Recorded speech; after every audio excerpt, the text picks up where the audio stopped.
Yes, तो chemical kinetics का introduction हम लोग ले चुके हैं। ठीक है, हम लोग इस चैप्टर में करने वाले क्या हैं, तीन important part, mechanism of chemical reaction, factor affecting और रेट ऑफ केमिकल रिएक्शन हम लोग पढ़ने वाले हैं। उसमें से सबसे पहला जो है वो हम स्टार्ट करते हैं। आप लोग हेडिंग लगाइए अच्छा सा, rate of a chemical reaction. Rate of a chemical reaction, ठीक है। अब इसकी सिंपल सी डेफिनेशन क्या है वो मैं आपको यही बता देता हूं। रेट ऑफ रिएक्शन क्या होता है, चेंज इन कॉन्सेंट्रेशन, लिखते जाइए, change in concentration divided by time taken. ये लो भाई, टाइम कितना लिया गया वो चेंज होने में, वो ही उसका रेट ऑफ रिएक्शन है, स्पीड ऑफ रिएक्शन है। ये एक ही बात है, ठीक है ना, ये एक ही बात है। अब जैसे 2 दिन कुछ लोग यहाँ पर आए, ठीक है, तो मान लेते हैं किसी को स्कूटी से 2 किलोमीटर का जो डिस्टेंस है ना वो उसने 10 मिनट में कवर किया। कितने मिनट में, 10 मिनट में, ठीक है। तो उसका एवरेज, उसका स्पीड क्या हुआ अभी बताना जरा, स्पीड क्या हुआ 1 किलोमीटर कितने मिनट में? नहीं, 5 मिनट। हाँ नहीं, हाँ हाँ, यस यस यस, हाँ यस, यू आर राइट। इसको इस तरह से लिखेंगे 0.2 किलोमीटर पर मिनट, यही तो हुआ ना स्पीड। बात समझ में आई कि नहीं आई? ठीक है, यस सर। हाँ, तो यही हुआ स्पीड। ये तो जो जो स्टूडेंट यहाँ पर आया उसका स्पीड है। अब आप जानते हो ये जो स्पीड है ना, ये स्पीड कांस्टेंट तो नहीं है ना। वो घर से उसने उतनी स्पीड पे गाड़ी शुरू की और इतनी पे ही लाके यहाँ खत्म, ऐसा तो नहीं है ना। बीच में ब्रेकर भी आया है, रोड खाली मिली है तो तेज भी चलाया है, ट्रैफिक आया है तो बिल्कुल धीरे भी की है, जरूरत पड़ गई तो बंद भी कर दी है, ठीक है, वो सारा काम है। तो ये जो स्पीड फाइनली जो निकल के आ रही है ये एक्चुअल में एवरेज स्पीड है। ये एवरेज स्पीड है, आप ध्यान रखना इस कॉन्सेप्ट को, एवरेज वाले को। ये जो मैंने आपको समझाया है ये एवरेज स्पीड है, कि वो पूरे ड्यूरेशन में उसकी क्या स्पीड थी, जो 10 मिनट ड्यूरेशन था ना उसमें एवरेज स्पीड है ये। तो आपका ये हमने स्पीड कैसे निकाला, देखो आपका डिस्टेंस कवर्ड, डिस्टेंस कवर्ड कितना है 2 किलोमीटर, ठीक है, और टाइम टेकन कितना है 10 मिनट, ओके, तो ये आ गया 0.2 किलोमीटर पर मिनट हो गया। तो ये ही ऐसे ही सेम इसी पैटर्न में रेट ऑफ रिएक्शन निकालते हैं, है ना। डिस्टेंस कवर्ड की जगह हमने क्या लिया है, change in concentration, time taken की जगह वो तो टाइम टेकन ही रहेगा, ठीक है। तो ये डेफिनेशन है, ये सिंपल सा फॉर्मूला है, आप इसको देख सकते हैं, change in concentration divided by time taken, okay. अब इसको अप्लाई करते हैं। अब चेंज इन कॉन्सेंट्रेशन बोल के आप कहोगे सर रिएक्टेंट की कॉन्सेंट्रेशन में चेंज या प्रोडक्ट की में?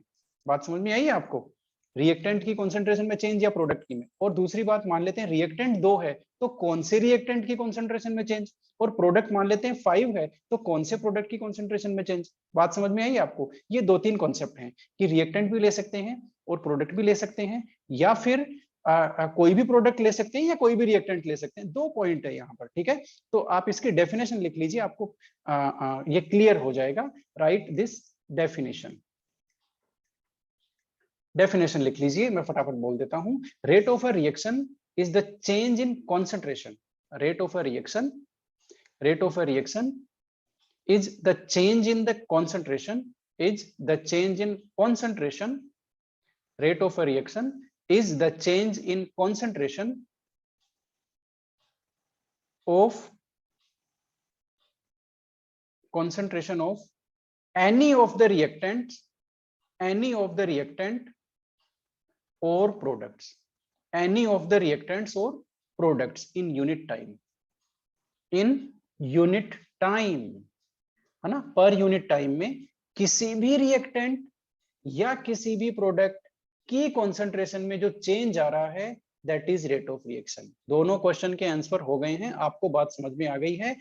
Rate of reaction can be defined with respect to reactant और, बताना जरा, प्रोडक्ट, दोनों के केस में डिफाइन कर सकते हैं। और प्रोडक्ट भी यदि एक से ज्यादा है तो एनी ऑफ द प्रोडक्ट, और रिएक्टेंट यदि एक से ज्यादा है तो एनी ऑफ द रिएक्टेंट। बात समझ में आई?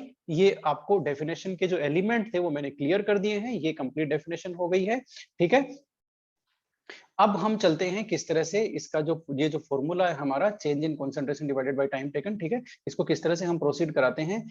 इस चैप्टर में एक जनरल रिएक्शन है भाई, एक जनरल रिएक्शन है, वो है हमारी reactant converted to product, R2P, ठीक है, ये हमारी एक जनरल रिएक्शन है।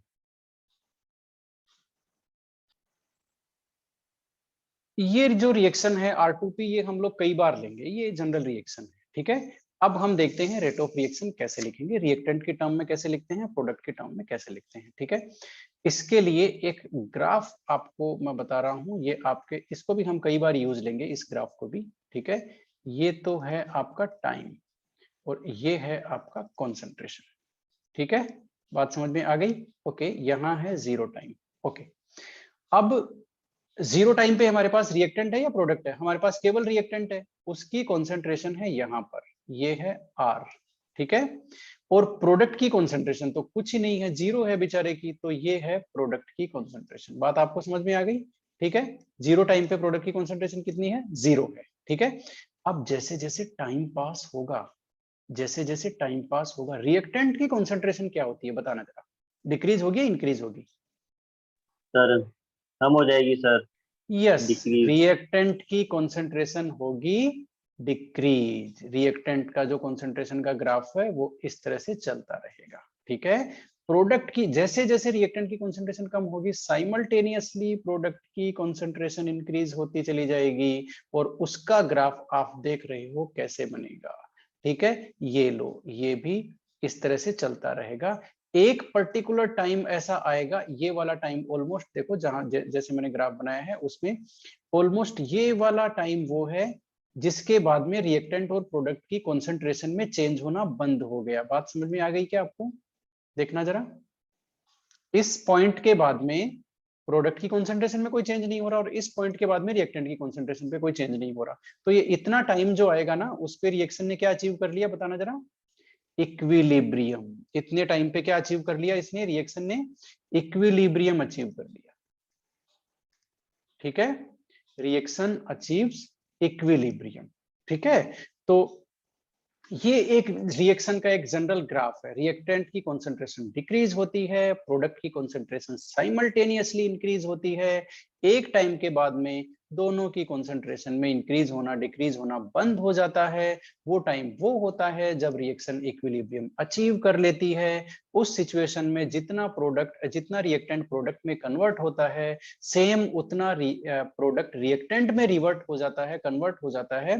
तो न तो रिएक्टेंट की कॉन्सेंट्रेशन में चेंज होता है, न प्रोडक्ट की कॉन्सेंट्रेशन में चेंज होता है, ठीक है। तो ये एक जनरल ग्राफ था हमारे पास। अब हम लोग देखते हैं रेट ऑफ रिएक्शन। आपको इतना पता चल गया कि रिएक्शन में रिएक्टेंट की कॉन्सेंट्रेशन डिक्रीज होती है, ठीक है। तो सबसे पहले देख लेते हैं रेट ऑफ रिएक्शन किसके टर्म में, रिएक्टेंट के टर्म में, फटाफट लिखते जाओ आप लोग। रिएक्टेंट के टर्म में देखते हैं, रिएक्टेंट की कॉन्सेंट्रेशन क्या होती है, डिक्रीज होती है कि इंक्रीज होती है बताना जरा।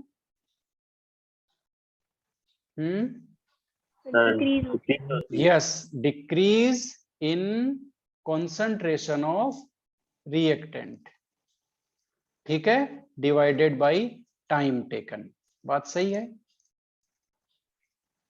सही है ना ये बात। रिएक्टेंट के टर्म में लिखेंगे तो हमें डिक्रीज इन कॉन्सेंट्रेशन लिखनी पड़ेगी, वहां decrease in concentration of reactant time taken, ठीक है। चेंज इन कॉन्सेंट्रेशन या डिक्रीज इन कॉन्सेंट्रेशन हो गया। अब ये इसको जो हमारी रिएक्शन थी ना R2P, उसमें कैसे दिखा सकते हैं हम इसको, ठीक है। उसमें उसके लिए इक्वेशन कैसे सेटल कर सकते हैं, बहुत सिंपल सी बात है। यस, डिक्रीज, यस, कैसे लिख सकते हैं इसको, देख लो जरा। आपका रेट ऑफ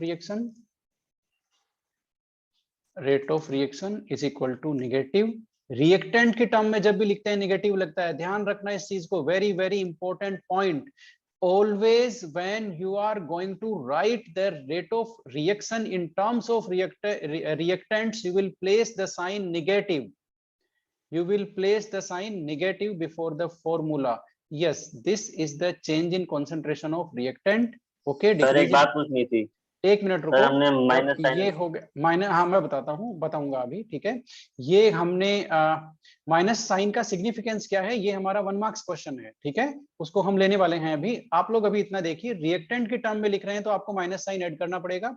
और ये आपका डेल्टा, डेल्टा आर और डेल्टा टी, ये क्या है भाई, ये बहुत सिंपल सी बात है, ये आपका change in concentration of reactant है, ये टाइम टेकन है, ठीक है। तो ये चेंज इन कॉन्सेंट्रेशन ऑफ ये क्या हुआ, ये हुआ आपका R2 माइनस R1, ठीक है, R2 माइनस R1, और ये हो गया आपका T2 minus T1, T2 minus T1, R2 minus R1, ये क्या है, अब समझ लो बात को, अब समझ लो बात को। मान लेते हैं आपके पास बीकर में एक रिएक्शन चल रही है, ठीक है, रिएक्शन चली, रिएक्शन चलते चलते हो गई 5 मिनट, कितनी हो गई बताना जरा, 5 मिनट। 5 मिनट पे आपने सैंपल उसमें से एक निकाला, सैंपल निकाल करके रिएक्टेंट की कॉन्सेंट्रेशन मेजर करी, वो आ गई आपकी R1, ठीक है। ये जो टाइम आपने लिया ये आपका T1 है, T1 पे रिएक्टेंट की कॉन्सेंट्रेशन R1, प्रोडक्ट की कॉन्सेंट्रेशन भी आपने मेजर करी, ठीक है, कि इस सैंपल में प्रोडक्ट कितना हो गया, उसकी कॉन्सेंट्रेशन आई आपकी P1, बात समझ में आ गई। अब आपने 5 मिनट आप रुक गए, गैप ले लिया आपने, ठीक है, या जितनी देर में आपने ये एक्सपेरिमेंट किए ना उतनी देर में उसमें 5 या 7 मिनट लग गए, ठीक है। तो मान लेते हैं 7 मिनट के गैप से आपने 12 मिनट पे आपने फिर एक सैंपल लिया, सैंपल में आपने रिएक्टेंट की कॉन्सेंट्रेशन प्रेडिक्ट करी, उस सैंपल में वो है आपकी R2, और ये है प्रोडक्ट की कॉन्सेंट्रेशन आपकी P2, और ये जो टाइम है सेकंड टाइम, इसको बोलेंगे T2। समझ में आया कि नहीं आया आपको, आगे चलूं, बताना जरा। Yes sir. अब सुन लो जरा, अब सुन लो, यस, ये जो कॉन्सेंट्रेशन है ये आपकी इनिशियल कॉन्सेंट्रेशन है, हमेशा ध्यान रखना, ये जो कॉन्सेंट्रेशन है ये आपकी फाइनल कॉन्सेंट्रेशन है। इस चैप्टर में हम इसी तरह से चलेंगे, जो फर्स्ट में रिकॉर्ड हुई है, फर्स्ट में 5 मिनट पे ये आपका इनिशियल कॉन्सेंट्रेशन, ये आपकी फाइनल कॉन्सेंट्रेशन, इनिशियल रीडिंग हो गई ना, ये इनिशियल रीडिंग हो गई, ये आपकी फाइनल रीडिंग हो गई।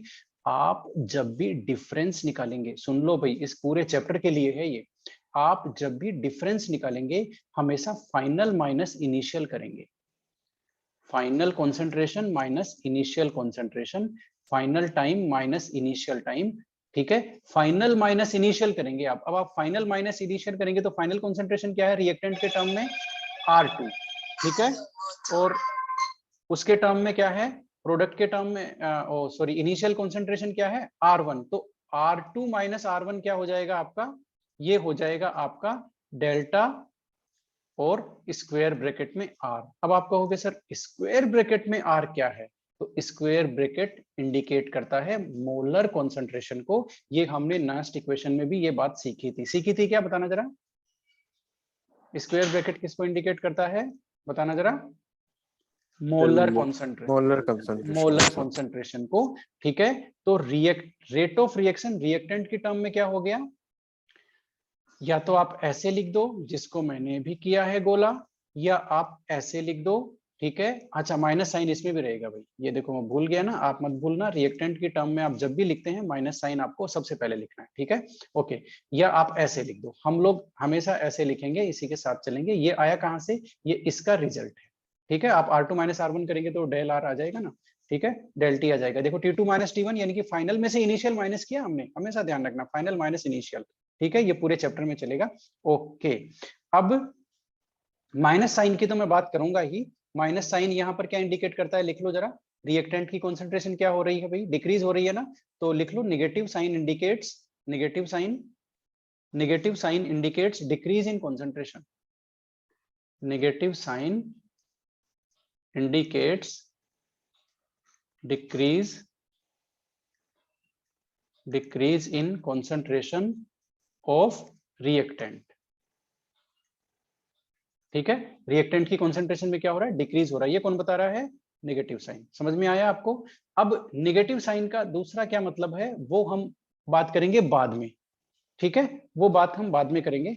चलो ये बात हम यहीं पे कर लेते हैं, अभी तो रिएक्टेंट की हम बात कर रहे हैं ना, तो ये बात हम यहीं पे कर लेते हैं। आप लोग हेडिंग लगाएंगे सिग्निफिकेंस, हेडिंग लगाएंगे सिग्निफिकेंस ऑफ नेगेटिव साइन। अब नेगेटिव साइन का सिग्निफिकेंस क्या हुआ, अब आपको आएगा समझ में, ठीक है, और वो क्या है जरा देख लो। एक चीज आप मुझे बताना, यस, R1 और R2 में से कम कौन है और ज्यादा कौन है वो बता दो। R1 और R2 में से कम कौन R2 है? कम है सर।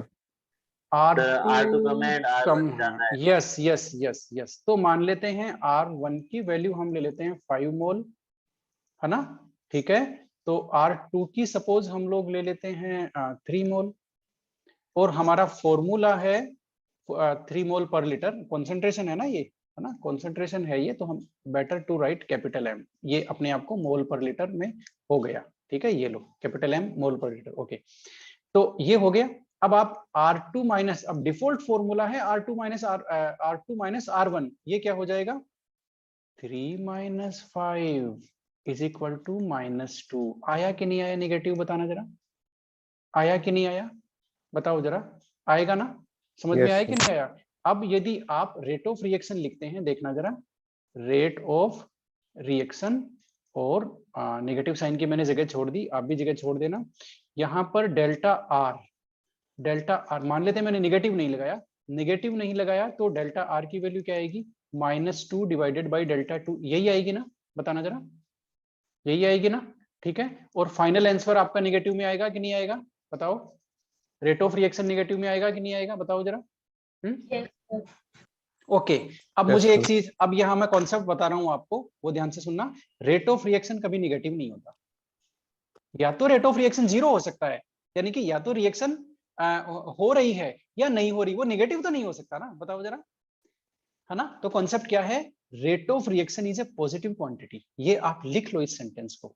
रेट ऑफ रिएक्शन क्या है? Is always a positive quantity, ये पॉजिटिव वैल्यू होती है रेट ऑफ रिएक्शन, ये निगेटिव नहीं हो सकती कभी। तो यहाँ पर ये आपने लिख लिया है, तो स्क्रीन पे देखो कि यहाँ पर आप यदि negative sign, additional negative sign place नहीं करेंगे तो आपका रेट ऑफ रिएक्शन की वैल्यू आएगी नेगेटिव में, जो कि गलत है। Conceptually it should not happen, it should not happen, it is wrong conceptually. तो इसके लिए हमने क्या किया भाई, अब देखो मैं क्या करने जा रहा हूं, ये मैंने यहाँ पर एक्स्ट्रा नेगेटिव साइन लगा दिया, यहाँ भी मैंने एक्स्ट्रा नेगेटिव साइन लगा दिया, और अब जो रिजल्ट आएगा वो पॉजिटिव आएगा। बात सही है क्या? समझ में आया कि नहीं आया? बताओ जरा, एक्स्ट्रा साइन क्यों लगा, अब समझ में आ गया? हमें एक यस सर। क्वेश्चन आया था हमारे पास कि ओके भाई, ये तो बात हम बाद में करेंगे। ओके, हाँ, ये अब समझ लो, फाइनल बता रहा हूं मैं। रिएक्टेंट की टर्म में रेट ऑफ रिएक्शन लिखते हैं, we place always this extra negative sign to make the rate of reaction positive, because rate of reaction is always a positive quantity. This is the significance of negative sign. ये negative sign इसलिए है क्योंकि आपका जो delta R है उसकी value तो हमेशा ही नेगेटिव आएगी, इसकी वैल्यू तो हमेशा ही नेगेटिव होगी, डेल्टा आर की वैल्यू। ठीक है, इसलिए आपका रेट ऑफ रिएक्शन नहीं नेगेटिव आए, इसलिए एक एक्स्ट्रा नेगेटिव साइन हम यहाँ प्लेस करते हैं। बात समझ में आई? अब आप इसका लैंग्वेज लिख लो फटाफट, जैसा मैं बोलता हूँ वैसा का वैसा लिख लो भाई इसका, है ना? लैंग्वेज लिख लो।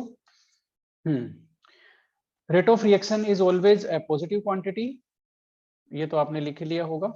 चलो, ये आंसर का पार्ट है, लिख लो। Rate of reaction is always a positive quantity, so to make it positive, rate of reaction is always a positive quantity, so to make it positive, so to make it positive, so to make it positive in case of reactants, in case of reactants, comma, in case of reactants, comma, we put an additional negative sign, we put an additional negative sign. ठीक है, लिख लिया आपने? Rate of reaction is always a positive quantity, so to make it positive in case of reactant, reactant के case में इसको positive बनाने के लिए हम क्या करते हैं?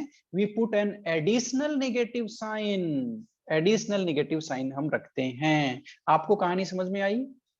आपको ये समझ में आया कि जो डेल्टा आर है, डेल्टा आर है इज ऑलवेज नेगेटिव, ये तो हमेशा ही नेगेटिव होगा।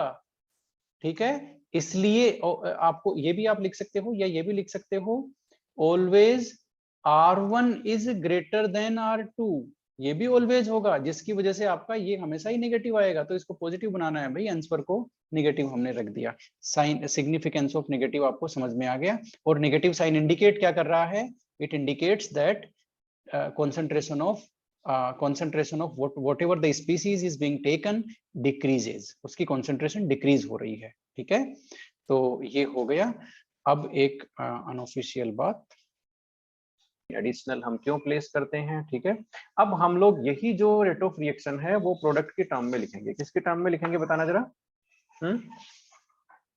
बता भी दो।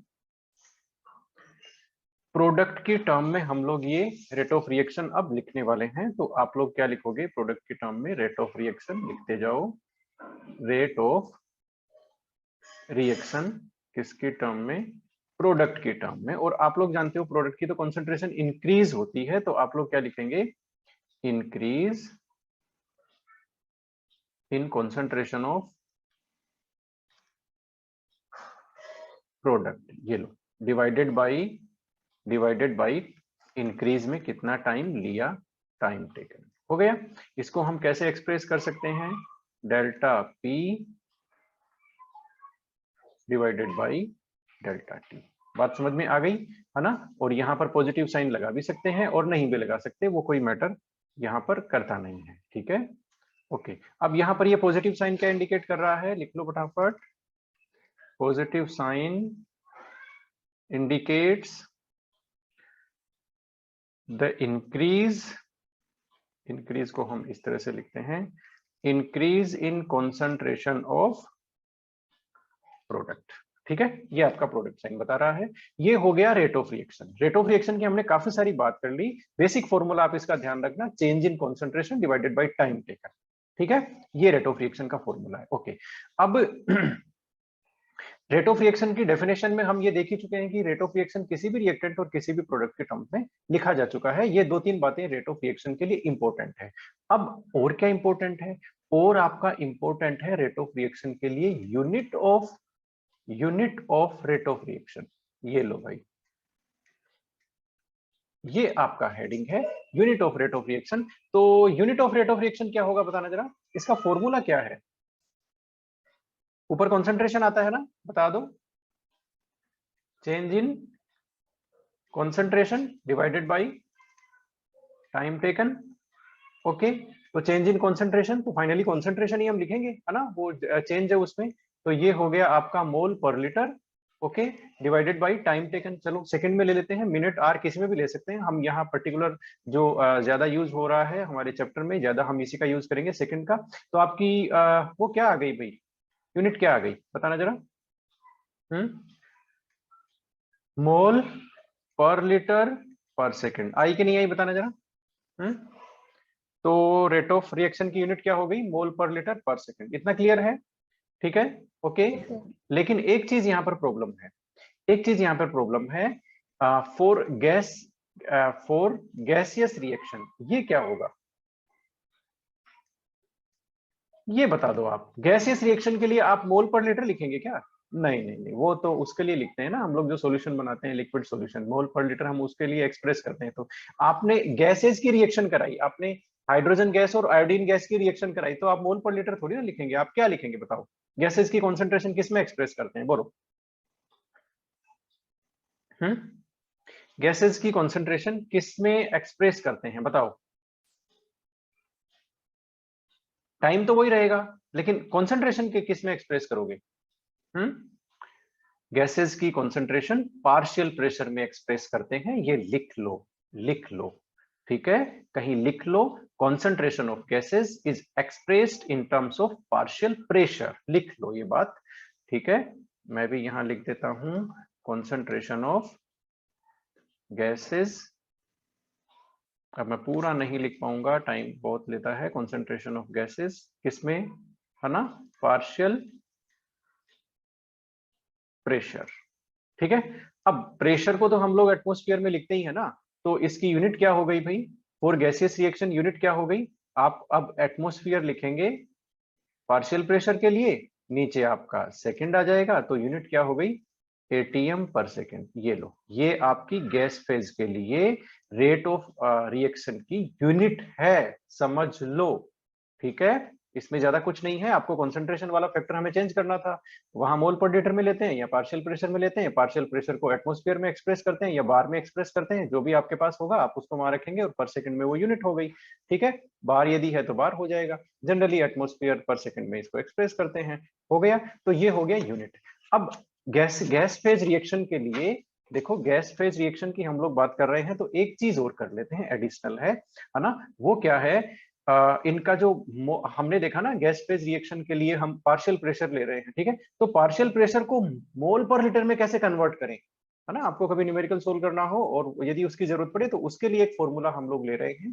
तो ये तो हम लोग जानते ही हैं, for ideal gases, ideal gas equation पता है क्या किसी को? PV is equal to nRT. NRT हो गया, ठीक है। इसको हम थोड़ा सा चेंज कर देते हैं और आप इसको इस तरह से लिख सकते हैं क्या? कोई दिक्कत नहीं है क्या? मैथमेटिक्स वाले फटाफट देखते जाओ। और ये आपका एन बाई वी क्या है? ये क्या है? Number of mole divided by volume in litre, number of mole divided by volume in litre. और यही मोलैरिटी की डेफिनेशन है। ये किसकी डेफिनेशन है? एन बाई वी, ये मोलैरिटी की डेफिनेशन है, ठीक है, जिसको हम लोग सी से एक्सप्रेस करते हैं। ये लो, तो C is equal to P by R T.